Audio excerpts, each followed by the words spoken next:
Welcome back, ladies and gentlemen, to Season 5, Episode 5 of Bell to Bell with Bobby Blaze. I am your host, Professor Jeremy Vilmer, and joining us now, the man for whom the show is named, Bobby Blaze. What's happening, Bobby? Hey, Professor, man, it sure is good to be back. Hey, fans, thanks for downloading last week. We appreciate all the great downloads. I apologize for not being on the show. I've had an eye infection, eye injury. It's clearing up very good. I couldn't read the notes last week. This week I can at least read the notes, and also am not in a bunch of pain in my left eye. It's nothing serious. It's healing up. In fact, from Tuesday until Thursday it healed. I'll go back again this coming Thursday. So thanks for all the people that downloaded last week's episode. I thought Jeremy done a great job in remembering our good friend Tex. And also the late, great Bullet Bob Armstrong. So thank you for taking care of that, Professor. Oh, thank you. I am hoping that came off well. I got some positive feedback, but it did, man. I heard several people gave me positive feedback of what a tremendous job you've done. Yeah. So yeah, I'm glad people liked it. I felt funny doing it. I did kick around the idea of faking your voice and pretending like you were here. But do you hillbilly voice or southern exactly, accent yeah. Or well, for those of us in California, we don't really distinguish between hillbillies and southerners, so it's fine. Yeah, it's fine. Okay. Yeah, even southern Canadians I call hillbillies, so All righty. I've been up in the East Coast, and there's been people from Pennsylvania over in one of the major cities, and they'll say, "Yeah, we've got hillbillies here." Like, okay, whatever. There's hillbillies everywhere. Oh, yeah, absolutely. Nothing to be ashamed of. Nope, not at all. Just don't be a damn redneck. Well, I was going to say that the only reason my family wasn't hillbillies is because there weren't hills in Oklahoma before they came to California. Yeah. Oh, man. Just crossed a few hills on the way to California. Yeah. Shit. I mean, Oklahoma is so flat you can watch your dog run away for a week. All right, Bobby. So we got something special today, but before we do that, let's go ahead and get our contractual obligations taken care of. All right. Yeah, we are excited. We do have something special today, man. Yeah. So before we kick over to that, what we're going to do real quick is talk about the United Wrestling Network and National Wrestling Alliance joint weekly pay-per-views that are coming up on Fight and other places. You can get the episodes 1 to 4 bundle for, I believe it's $24.99 or $23.99 through Fight. Yeah, $23.99, I think. Yeah, that'll get you the first 4 episodes. Scheduled to appear on the first episode is Nick Aldis, Dan Joseph, who's the United Wrestling Network TV champion. Thunder Rosa is going to be on there. Eli Drake. They've announced a bunch of more matches, like Hammerstone is defending his Pacific Coast Championship. So it's going to be a pretty wild show. I think people should check it out. And you can do that. I think so too. I do. It's worth seeing Thunder Rosa for me, man. She's been turning up again lately. She's been coming up in AE, and she's got a Mission Pro she's doing, and she's going to be on this show here. Yeah, Jeremy, I wasn't trying to cut you off. It was $23.99, and there's a shortcut you set up a way to get this product, and that is through tinyurl.com BBNWA Live, BBNWA Live. You get the first 4 shows at $23.95.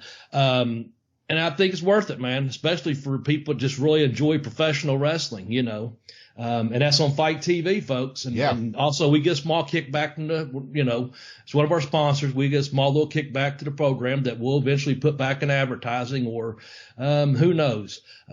Maybe spit on a big old soda pop and get 2 straws. There you go. So. Yeah.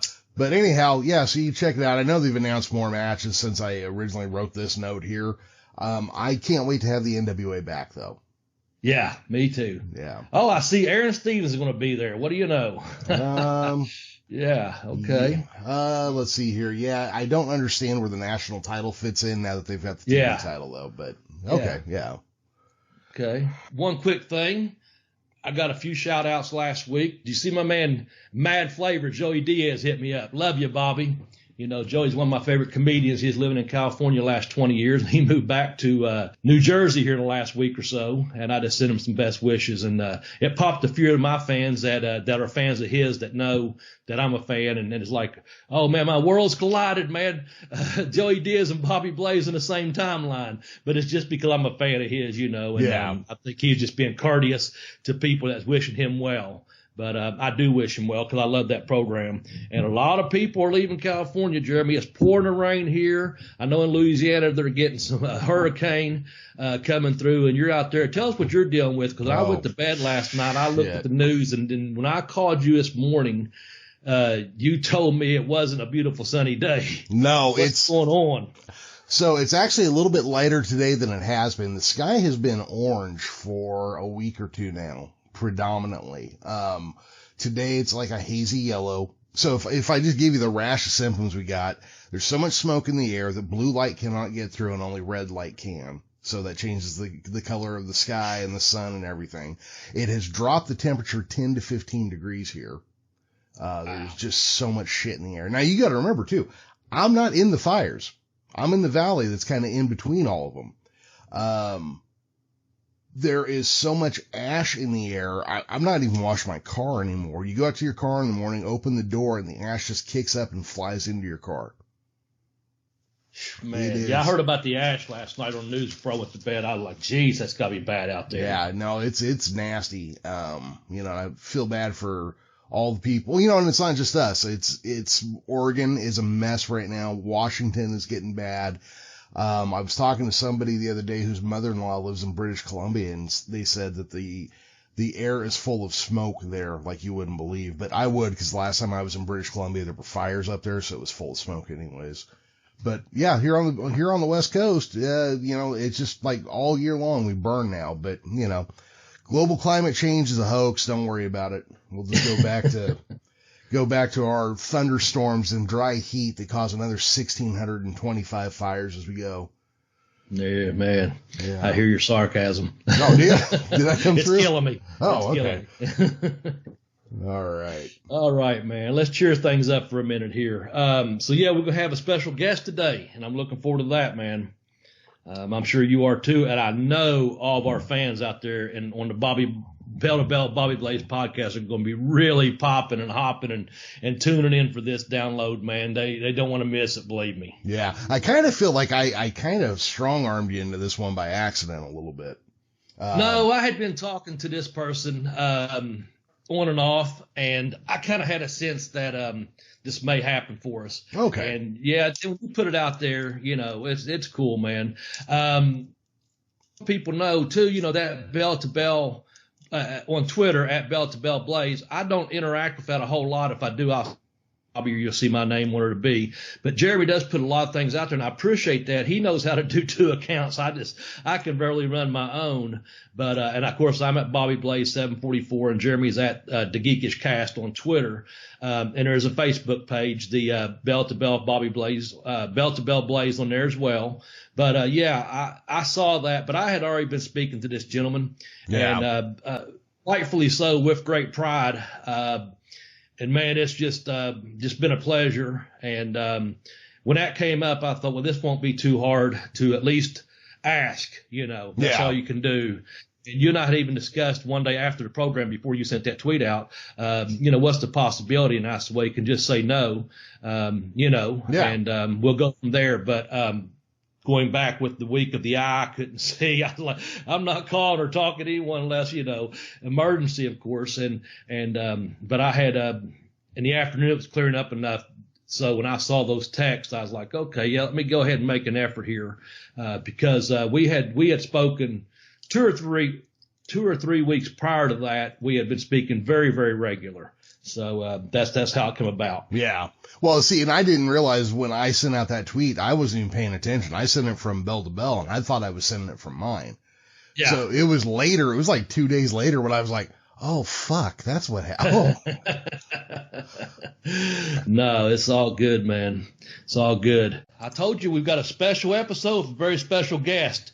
We're going to bring him in now. He's 6'9", 260 pounds. He's a business entrepreneur, very successful. He's created and operated 4 different professional wrestling companies, 2 minor league hockey professional franchises and teams, had one of the largest ATD dealerships in the world, actually, in North America, I'm sorry. And now he is an author. And I want to introduce to you, he is the Tennessee stud, Ron Fuller. Welcome Hello. to the show, Ron. Oh, thank you very much, Bobby. My pleasure, man, to be on. I've been seeing your stuff for a long time, and I got a lot of friends that said to tell you hello today. Jimmy Golden and my brother Rob. Great guys, man. I love them. I was going to tell you I met and knew them guys. Thank you. That made my day. Thank you. Oh, yeah, man. They both said, hey, Ron, you on his show, be sure and tell him hello. So we'll start off with that before I forget it, because they'll be both going to whip my ass. Yeah, great guys, and you know that. You grew up with them and stuff, but man, they're always so good to me, and I appreciate that kindness. I really do. So thank you, man. That made my day right there. Oh, good. So we're going to talk a little bit of wrestling. I'm going to talk a little bit of basketball, very little bit of basketball. I know the professor over there, he's probably got some questions for you. And we're also going to talk to you about your new book, man.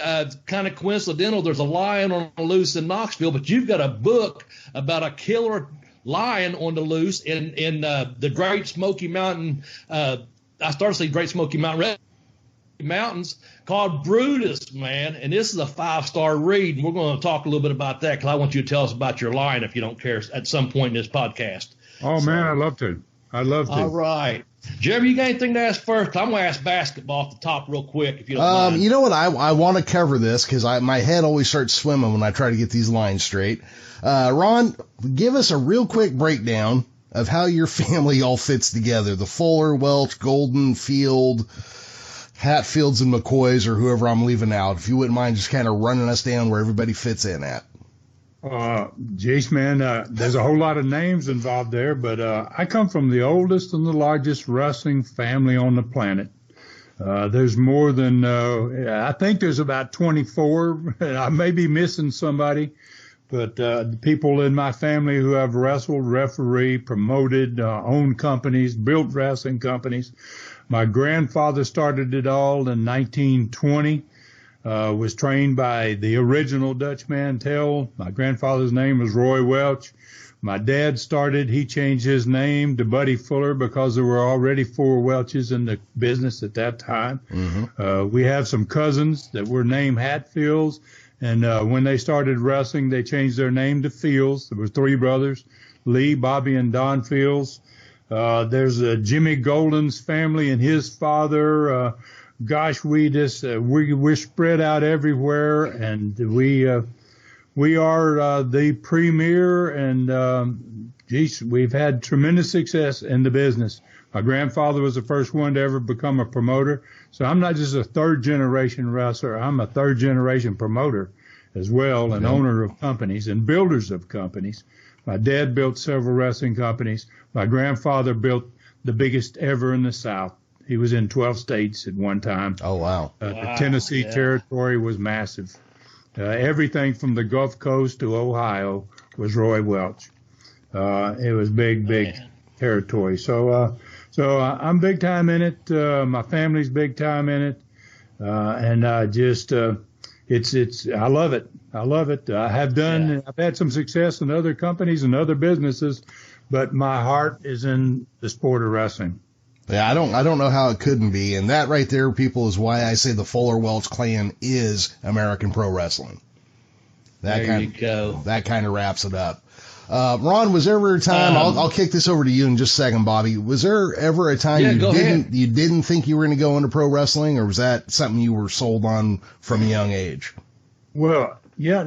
I wanted to be a wrestler, all my life, basically. My dad's a wrestler, and you watch those matches, and it gets in your blood pretty quick. You really want to do it.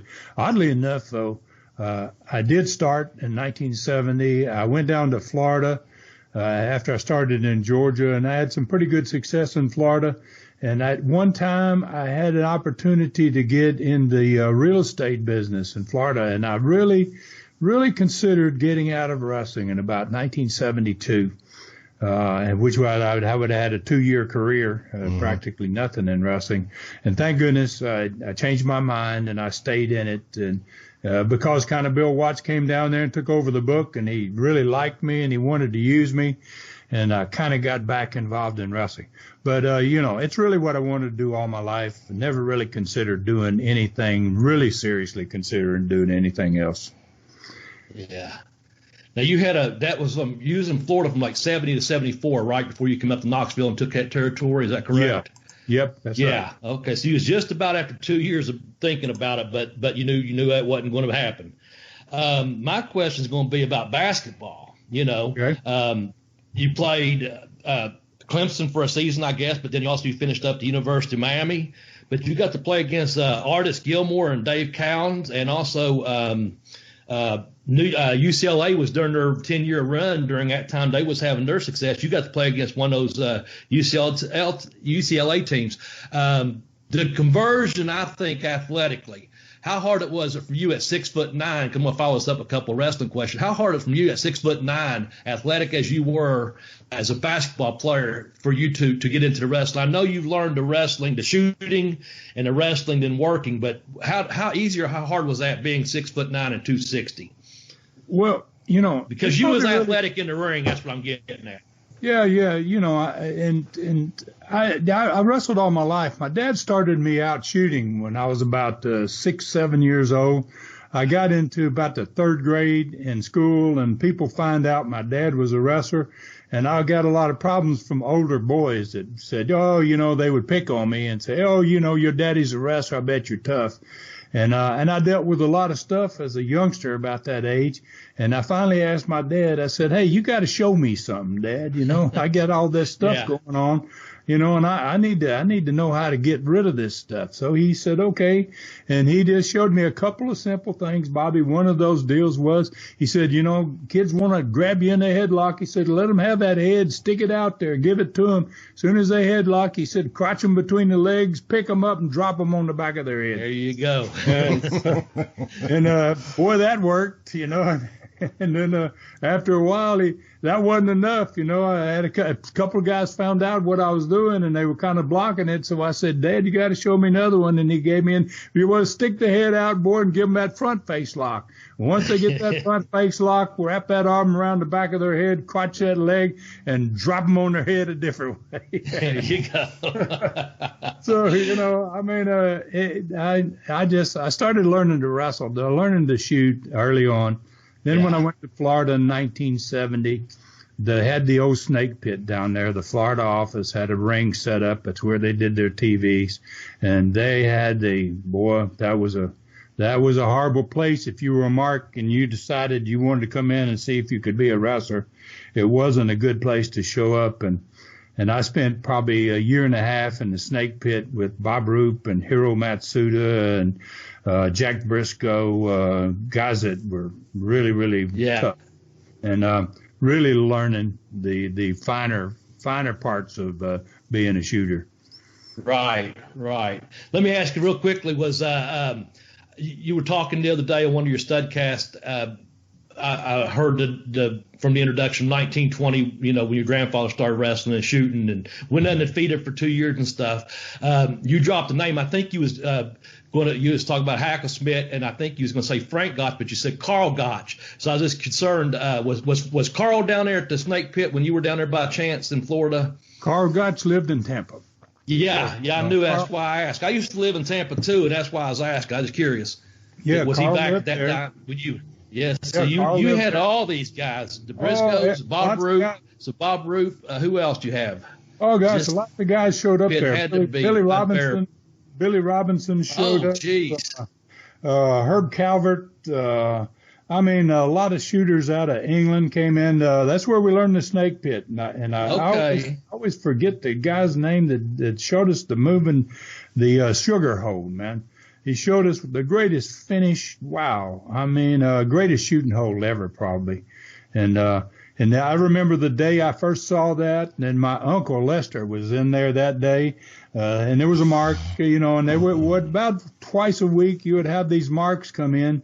Eddie liked to make it personal knowledge that if you think you're tough and you think wrestling's all fake and phony, and show up down here at our building, and we'll give you a shot at it. And so, oh man, I've seen guys just get decimated and they're destroyed.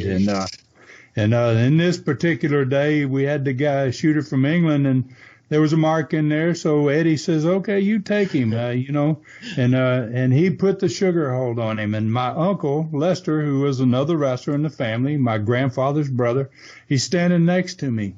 And we're right there standing 2 feet away from the guy who's got the sugar hold on right there. And the guy's, he's gagging, and you can tell he's dying, he's hurting. And Lester says very calmly to the wrestler that's put it on him, he says, well, how bad can you hurt him with that? And he goes, well, I tell you, he says, in another 30 seconds, he'll be bleeding out of his ears. God. I mean, very calm, was no big deal, Yeah. About 30 seconds before this, he'll be bleeding out of his ears probably. And it was a bad place for anybody to show up. Yeah. You didn't think wrestling was real. You didn't leave there thinking it wasn't real. I could tell you that.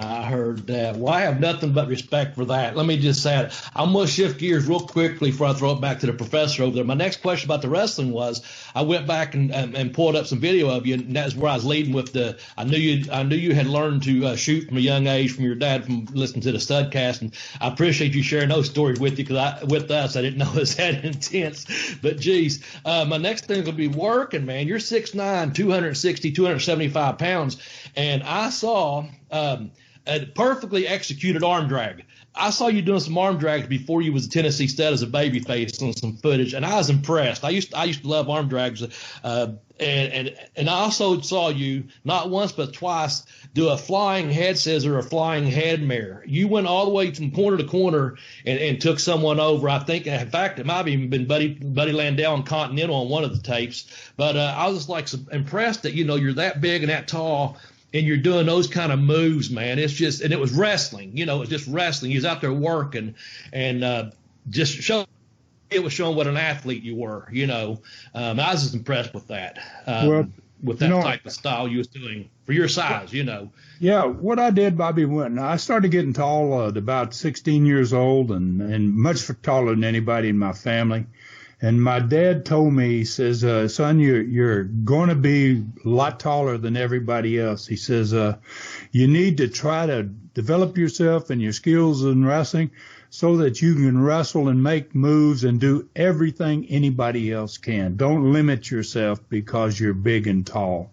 And I took that to heart, and I learned how to do everything anybody else could do. And sometimes I could do it a lot better than a smaller guy, because when you're big and tall, everything you do is it looks more outstanding because of that additional height. And I used to flying head scissor guys, all kinds of guys. In fact, in St. Louis, in 1973, I worked with Gene Koninsky, former NWA world champion. And I flying married him coming off the ropes twice. I mean, wow. Flying head scissored him. And, I learned to do all kinds of things. I was always impressed with some of the tall wrestlers. And there weren't a lot of guys that wrestled like I did. They didn't move like I did. Right. But I wanted Don Leo Jonathan was always a great big man. And I loved to watch films of Don Leo Jonathan, because he could do everything anybody else could do. And I felt like that for me to be that the best I could be, I had to be able to do what everybody else could do. So I worked on it constantly and consistently, and kept trying to add moves to my repertoire. Spent 3 months in Australia and learned so many new moves from watching junior heavyweights in Australia that were doing these crazy moves. And I got a couple of those that nobody else could do. Those ideas, I saw them. So I really wanted not to be confined to being called a big man and too slow and moving around methodically.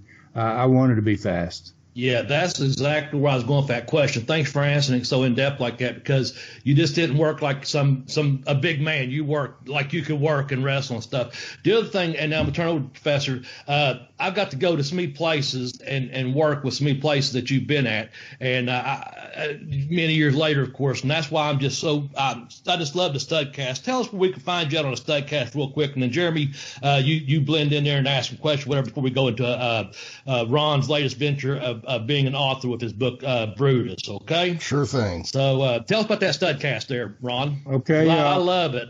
I love it. Thank you, Bobby. I do a Studcast, and that's the name of it, Studcast. You can find it at TN Stud. I've got a website, and I sell everything there, including the book we're about to talk about. But it's tnstud.com, and you go there, and you can find every Studcast. And now I'm doing number 165 right now in the process, and I also do a Super Studcast, which is a 3-hour Patreon show that I take these deep dives into different wrestlers' career, and I'm doing one of those that's going to come out Tuesday, the 15th, and it's going to be, Bobby, almost 5 hours. It's a tribute to Bob Armstrong, almost 5 hours, and in this Super Studcast, I've got Terry Funk, I've got Jim Cornette, I've got Jerry Briscoe, I've got Stan Hansen, I've got Dutch Mantell, Yeah. I've got Kevin Sullivan, I've got Jody, the Assassin Hamilton, and Charlie Platt, who was a commentator and one of Armstrong's best friends in the South. So I do all two different types of I do one called the Studcast. It's a weekly product, and it started with my grandfather, and I tell a weekly story. All the way I've told my grandfather's story, my father's story. I'm into my story now. I'm in the year 1976, and I'm working my way to maybe going into the hockey business, which I'm going to get into after wrestling.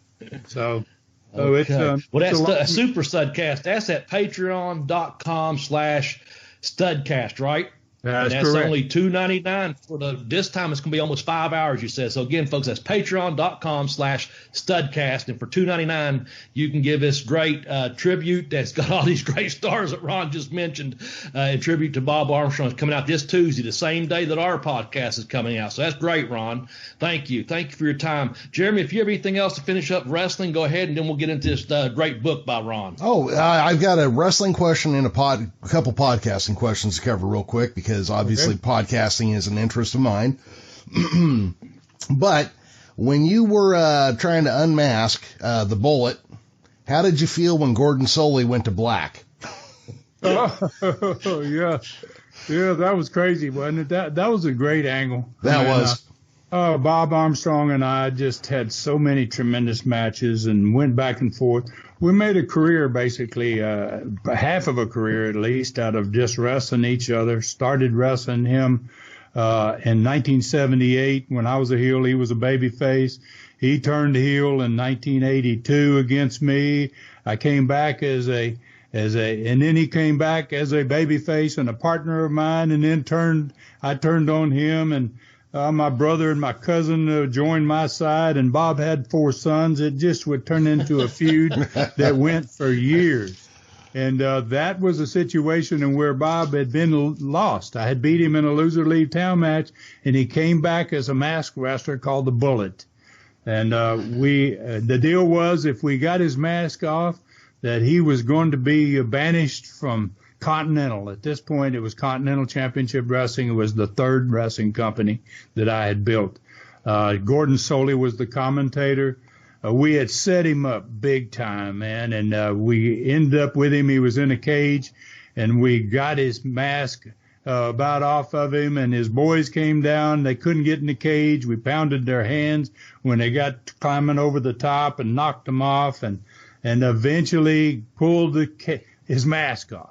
And, oh boy, what a celebration we had. We were heels, me, my brother, and Jimmy. And Bob in there by himself, and the 3 of us against him. And Bob bleeding like crazy, and we got his mask off finally. And when we did, boy, we were just so exuberant and jumping all over the ring and holding his mask up in the air. And Gordon there at the set says, oh, we got some kind of problem here. We're going to cut away. We got to go to black. So, and we didn't really know because we're in the ring, and you can't hear what's going on. He's way up on the stage. We were doing this show live in Birmingham's Boutwell Auditorium. There were 7,000 people in that building, and you couldn't hear yourself think. So we couldn't hear what was going on with him up on the stage. So we had an interview afterward, and we ran up on the stage and had his mask. And we were like, hot dog, it's all over. The bullet's gone. He's gone. That's Bob Armstrong. And Gordon says, oh, guys, I'm sorry. We had a technical difficulty here. And then, boy, we really exploded. Oh, gee, Gordon, you did it on purpose. And yeah. So that was a pretty good little angle, man. We had some great stuff going on in Continental days. Had some of the best wrestling talent in the world with Southeastern, even in Knoxville in the 70s. And once we went to Pensacola with Southeastern in 78 and expanded the company, basically. Great talent there, and just tremendous successful wrestling companies. All four of them, the ones that I built, were all extremely successful. I was really lucky. Had great people working with me. Yeah. That's awesome. And see, me being from the West, this is all stuff I'm learning about now. So for me, a lot of this stuff is new, and I'm enjoying the hell out of it, I have to say. So, yeah. Hopefully you can get some of those things. You can find. We got a 5 DVD special from Continental, Southeastern and Continental in the 80s with the Armstrongs, with Brad and Bob and the Fullers, and that's available on the website that we just talked about, the TN Stud website, for fans like you that haven't had the opportunity to see these matches. It's a tremendous 112 hours in Holy 5 smokes. DVDs of Continental and Southeastern. Some of the biggest stars in the country. We had a tendency to develop great talent.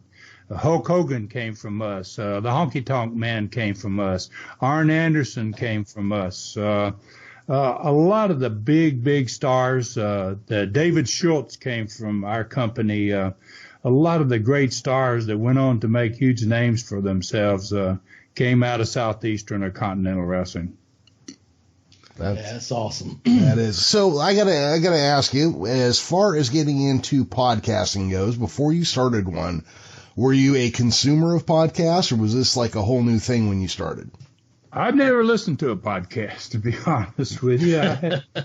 And I had somebody say, Ron, you got all this knowledge, and you ought to try to do a podcast. And I had to ask them, what is a podcast? And they explained how it worked, and then it didn't take me long once I got to asking around about how to do it before I found somebody that had the equipment and knew how to do it. And they were very eager, obviously, because, I probably have as much or more knowledge than anybody in the country about how to build a wrestling company, how to be a promoter, how to be a wrestler, how to sell tickets, how to do it all.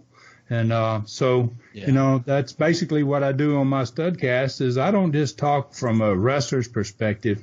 I can talk from an owner's perspective, from a promoter's perspective. I mean, I see the business and have done it from all sides. So I had this opportunity to start it, and it really took off from the very beginning because I went back to my granddad's day. Mm-hmm. It started talking about what happened in the early 1900s, man.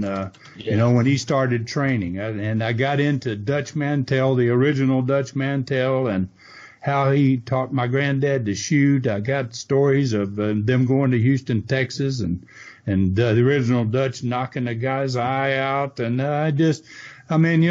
those stories just caught on right away. People were like, wow, this is unreal, man. Nobody goes back that far. And then I just carried it week by week, just went through my grandfather's life, my dad's life, and now I'm in my life. And, we'll be in Southeastern in Bob Armstrong's day. We're just now getting into that era. And so it's something that I really enjoy. I really like it. And pretty darn good at it, I guess. I'm a fair storyteller, people say. I'm a pretty good. Oh, you're excellent. I tell you, I like you do the learning tree. There's always a lesson with each podcast. You tell great stories. I've listened to when you first brought Andre into Knoxville, from your first Coliseum shows there, to how you were during the payoffs on some of these shows. As a wrestler, that's the thing I gathered. I got to listen to you as a promoter and as a booker. Talking about the first time, you had to book the show and who guys you were keeping and when you saw talent in certain guys, and some guys just may not work out, but man, I tell you, if you're a Bobby Blaze or Bell to Bell wrestling fan, you're not listening to the Ron Fuller, the Studcast. I'd be surprised, Ron, that none of our listeners, I'd guarantee it, just about all of our listeners listen to the Studcast. Let's shift gears here, though, if you don't care. You've got a new title at the end of your name. You've been an entrepreneur your whole life, a professional wrestler, a booker, promoter, involved in hockey. You're an author. How's that make you feel? Someone saying you're an author. You have a novel out by Ron Fuller Welch, Brutus, that takes place in a Great Smoky Mountains National Park. Tell us a little bit about it and how it makes you feel to have that after your name. Oh, I tell author. You, it's crazy. I mean, you don't ever expect, I think, that you're going to be an author, and I certainly didn't expect if I was going to be an author, I probably would have thought I was going to write a book about my wrestling career. Right. But I had a dream in 1998. I lived in Tellico Village, just outside Knoxville, on the edge of the Smoky Mountains National Park. I had a dream about a lion getting loose in the Smoky Mountains National Park, and I got up the next morning and said, I'm going to write a book. And I spent 2 years in my basement writing this book. And then I put it in I didn't get published right away, so I kind of lost interest in it, and I had an opportunity to get in the ADT business and the security business, and I made that move. And I put this book in a drawer for 20 years. And then about 18 months ago, I pulled it out of the drawer and I said, I'm going to finish this story and I'm going to get it published this time. And I was able to do it. And it's just taken off, Bobby. I mean, God, I didn't think, you never know when you write a book whether you can write or not. I mean, it's kind of like trying to run a wrestling company when you don't advertise and nobody knows about you. Is it good or not, whether your product is good or not? But I have found since about 6 weeks this has been out that people love it. I mean, my reviews are just amazing. I haven't gotten any review that is less than 5 stars, the top rating. Nobody has said anything bad about it except, they've all said, oh, this is an unbelievable book. It's just great. And so, maybe I am an author, You've got great character development. That's how you describe characters. That's something for me. Even if I know this is your novel and you're describing these characters, if I know a professional wrestler and I'm writing about a wrestling, I sometimes have a hard time doing an adequate description of that professional wrestler that I may be trying to portray in my writing. And I'm like looking at I can see some of these people that lived in that Smoky Mountain area, Jeb, for example, or the news lady, you can just see these people, the way you develop them, Stedman and things like that. It's just and just a few of the characters there. And then, of course, the beauty of the Great Smoky Mountains. And then, of course, you talk about Brutus. I won't go into all the details, but when he first gets here, he's a huge lion. But when he first gets here, he's a little bit malnutritioned, underfed, whatever. But I'll let you tell that part of it. But the way you describe things, I tell you, I wrote your review. I gave you 5 stars, man, because I said this. I'll tell you what, the the words, they leap off the pages at you, and you got to turn the page. Just keep turning the page, man. It's a real page turner, and I highly recommend it. And I saw several, I think there was 12 or 13 5-star reviews, and that's awesome as an author, because when people see those reviews, that helps them decide. And I know as an author, that helps them decide, do I want to purchase this book or not? And sometimes that review is just that one thing they read. Someone puts, page turner, or, equivalent to Jaws, which I'll let you explain that in just a second. And you see that, you're like, yeah, I'm buying that book right now. So anyway, go ahead, Ron. Congratulations on your book, and also on having all the 5-star reviews. Well, I appreciate that, Bobby, very much. The lion, I mean, obviously he's the main character. He's an animal, but he's a character in this book, and he is a massive lion. You imagine a lion is captured in Africa, and he's a man-eating lion. He's not just a big monster lion, which he happens to be the largest lion ever in captivity once they capture him. But he's also a man-eater. And when they send him from Africa to Knoxville Zoo, nobody knows except the guy that got him, the head caretaker, who had lost his leg to this lion in Africa when they were trying to catch him the first time, and they couldn't catch him. He finds out that this lion has been caught, and he calls his buddy who helped catch him, and he says, I want that lion. Send him to my zoo. And then he wants to take revenge on this monster lion. And, the lion's kind of he's a sympathetic character in a way in times in this book, because he's a man-eating lion. And a lot of people don't know this, but I did a lot of research before I wrote this book. I spent time in the Knoxville Zoo with the curator of the carnivores. And I asked him, one of my first questions was, why does a lion eat a human? And he says, once they get a taste for the human, they like that because their flesh is soft, and that a lion does not, after they eats a person, prefer any other meat but humans. Wow. And this lion is going to get loose in the Smoky Mountains National Park when he's being moved, which could actually happen. In fact, strangely enough, that's the crazy part about this. When I was writing the book, I thought, they do ship these things in trucks, and what would happen if one of them had a wreck? And, this could actually happen. And 20 years later, just in the last few days, there's a tiger loose in Knoxville, Tennessee, right on the edge of the Smoky Mountains National Park. And it's like, wow, look at this. I mean, some people said, Ron, you're responsible for this, man. You released that lion, didn't you? This is just part of your promotion, man. You're trying to sell books. So, talk about promotion, man. So the coincidence of it all is just amazing. But anyway, when this lion gets loose in the Great Smoky Mountains, it's, as you can imagine, Bobby, been up to that part of the country, it is the most remote and they absolutely mountainous, covered with trees. How do you find a lion in the Smoky Mountains National Park? I mean, and then when you think it's a man-eater, it doesn't go running from people. It goes looking for people. He wants to eat. And so it's a pretty intense book. It's got some pretty good stuff in it, and characters from 3 continents. One of the main figures is from Australia, the policeman, the head policeman from Australia, the tracker from Africa.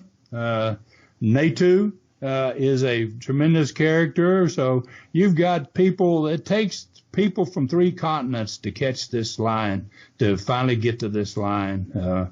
And it's a pretty good journey during the search too. I mean, it is, man. It is. I enjoyed it. I had to finish it up last night, as talking off air there before you got there. I told you I had a little bit of an eye problem, so I was about 3/4 of the way done and had to take about a week away from reading pretty much anything, even my computer notes or what have you.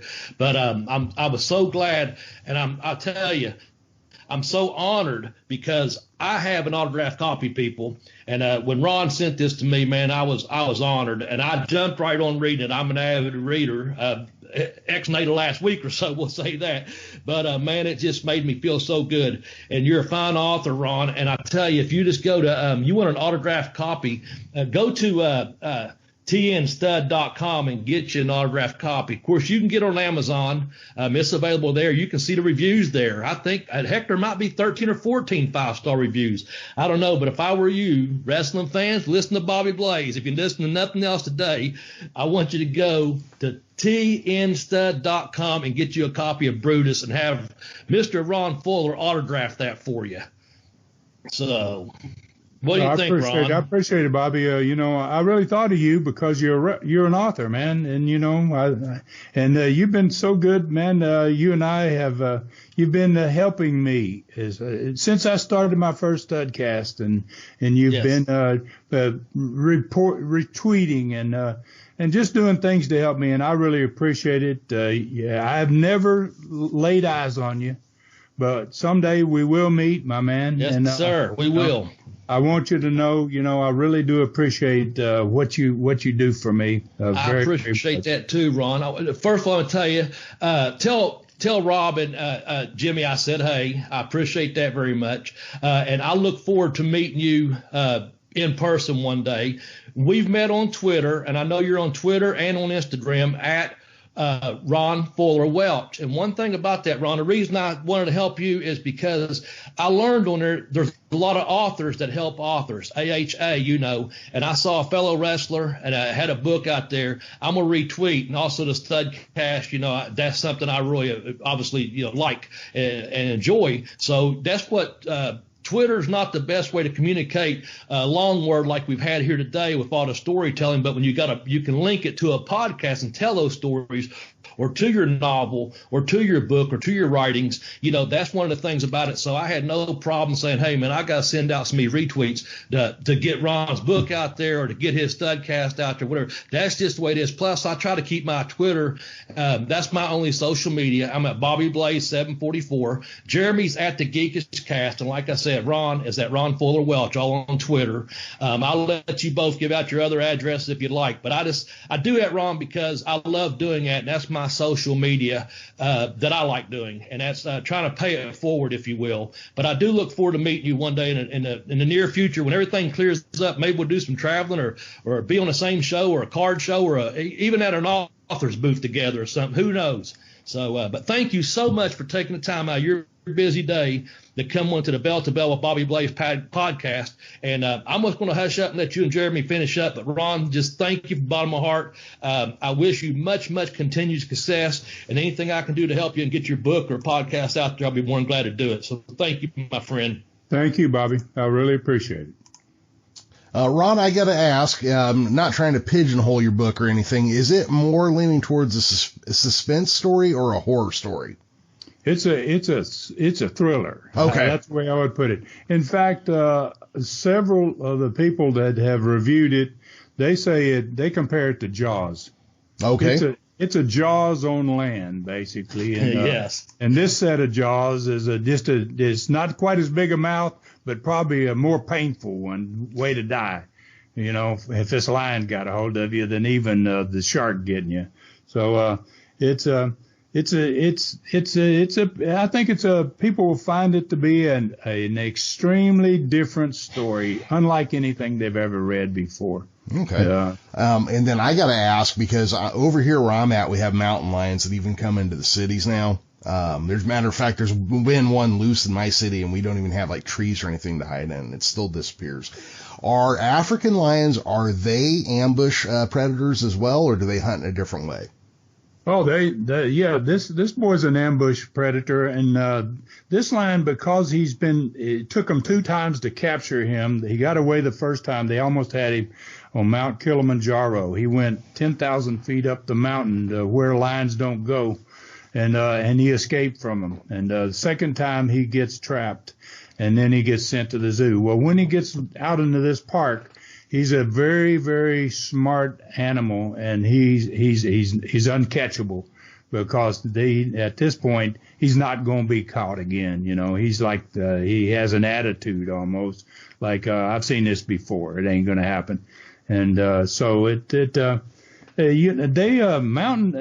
lion in the place like the Smoky Mountains, which is so many trees and so many great hiding places, it would be a horrible place to have a lion out there, and how you'd ever catch him, or how he would ever fail to get to make contacts with humans would just be, it would happen consistently.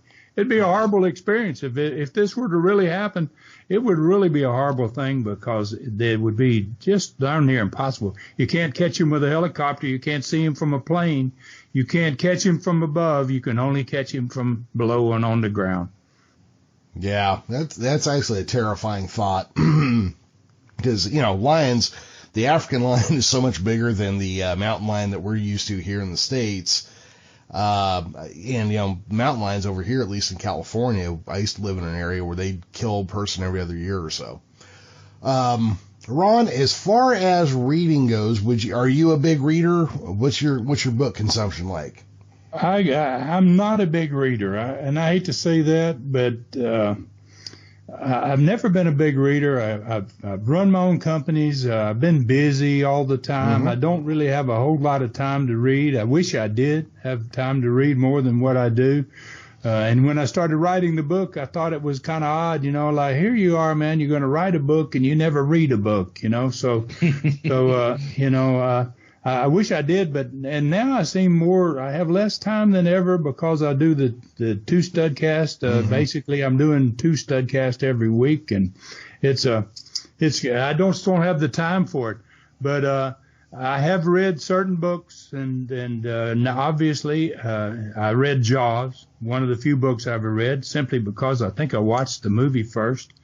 And to be compared to that book or that movie is just, to me, unbelievable. I freaked out when I saw those reviews start coming in, and people just started. A lot of the reviews I have say that, hey, it is comparable to Jaws, and that's a pretty darn good story right there. Yeah.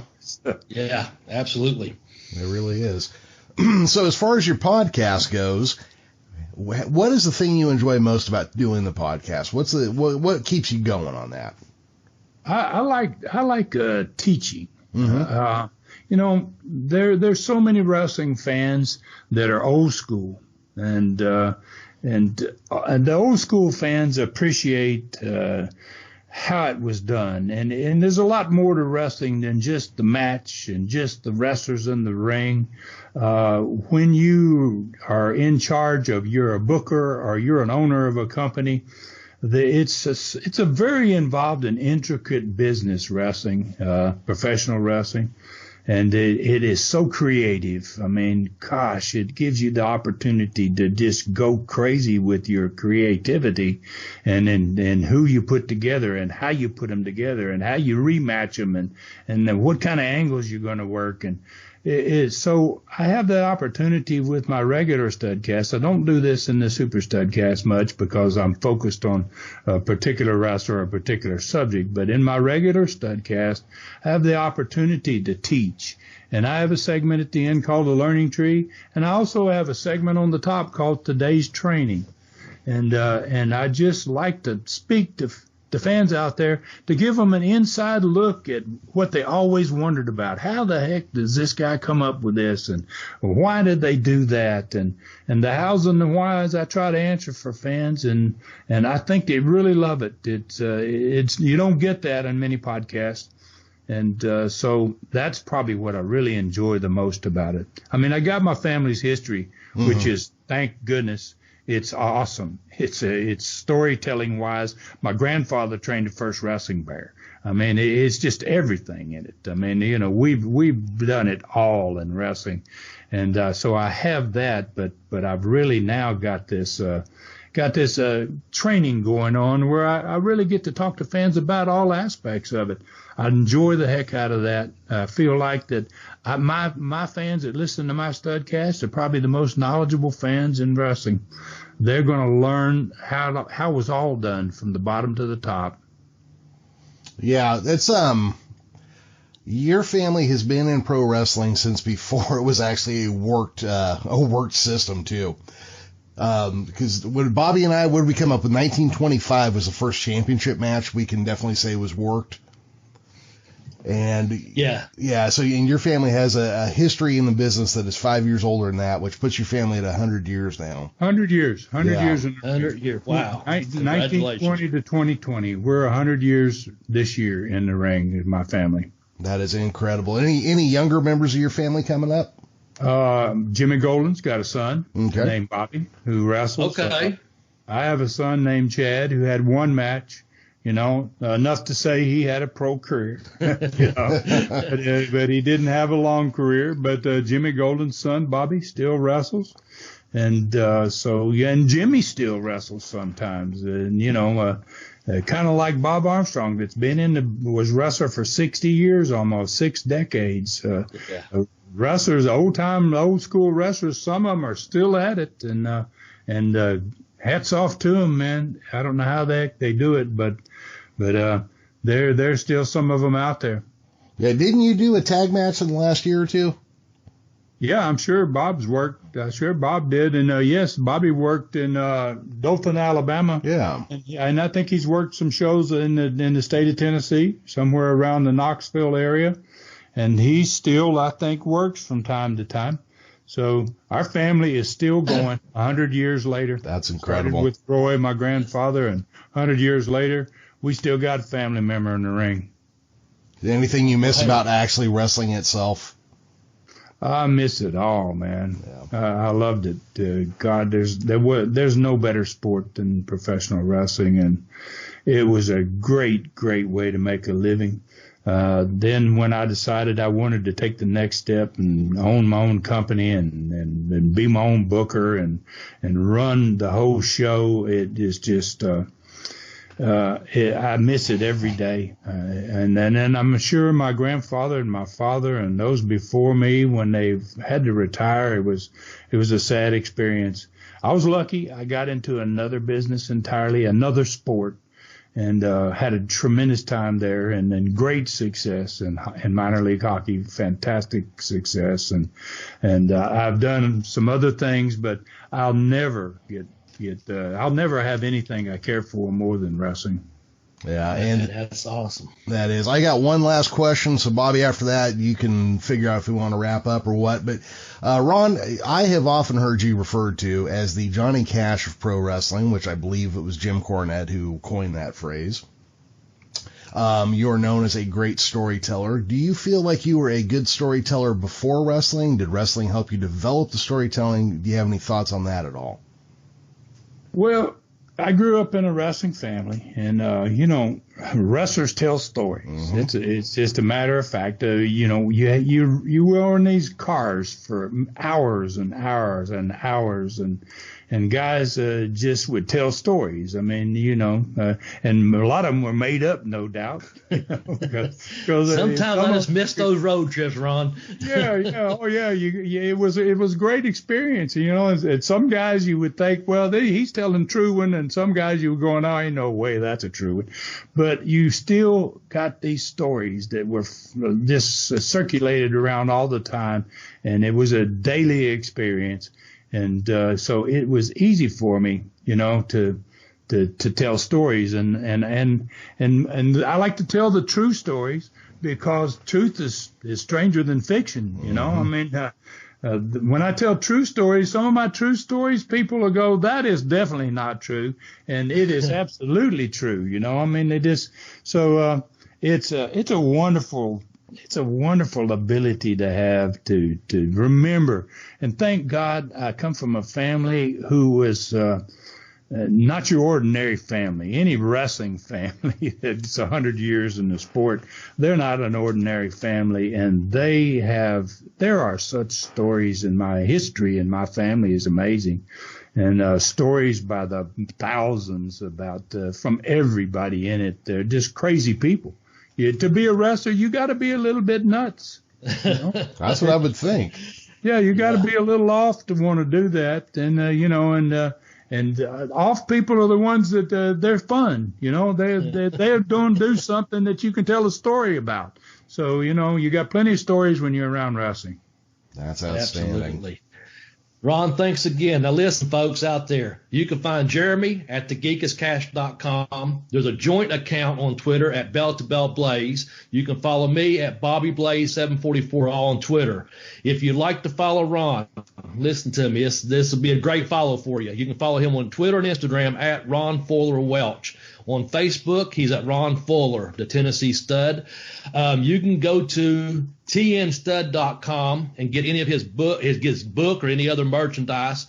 But also this coming week on Tuesday, by the time you hear, as a matter of fact, if you go to patreon.com/studcast for only $2.99, you're not just getting 3 hours. You're going to be getting 5 hours about Bullet Bob Armstrong in a memorial show, if I'm correct there, Ron. And That's telling right. people anywhere else you can find you at. And once again, man, thank you so much. What a huge pleasure to have you on this podcast. Well, thank you very much. I've enjoyed it, guys. I'm at the, podcast is at wherever you get your podcast. I'm all over. Arcadian Vanguard produces my program. They do Jim Cornette. They do other wrestlers, obviously. So, Arcadian Vanguard, you could look there. And as you've already covered really good, Bobby, and I appreciate it, the Super Studcast is TennesseeStud.com on my website. Every Studcast ever done is there. Every Super Studcast ever done is there. And you can buy them right there from the Studcast, right from that website. And then it's on Patreon at Patreon/Studcast. And, I really appreciate it, guys. I've really enjoyed it. Thank you very much. And, I like the fact that we talked about so many different things. I would have liked to have talked about that basketball a little further if we'd had more time, and hockey. Some days, if you ever want to talk about it, I have as many hockey stories as wrestling stories. We'd love to have you back, and I just want to tell you I wish you much continued success as an author and any other adventures you get into, man, because you're happening, Captain. I'll tell you, you motivate me, man. I listen to those Studcasts, and I've read this book. I'm just telling you, I dig it, man, and I appreciate all the love and positive feedback I get from you on Twitter, man, because it's nothing but respect, Ron. So please just continue success to you, my friend. And Jeremy, thanks for putting this together today. Oh, absolutely. Sorry if I backed anybody into a corner with this one, because I responded to something from the wrong Twitter account one day. If it has anything to do with me, you certainly haven't offended me, Jerry. Fantastic. I'm glad to hear that. Well, everybody, thank you for listening this week. I don't have any clever clues about next week's episode, but I believe we will be talking about championship wrestling from Florida. For Bobby Blaze, Ron Fuller Welch, Tex Johnson, and myself, bye-bye, everybody.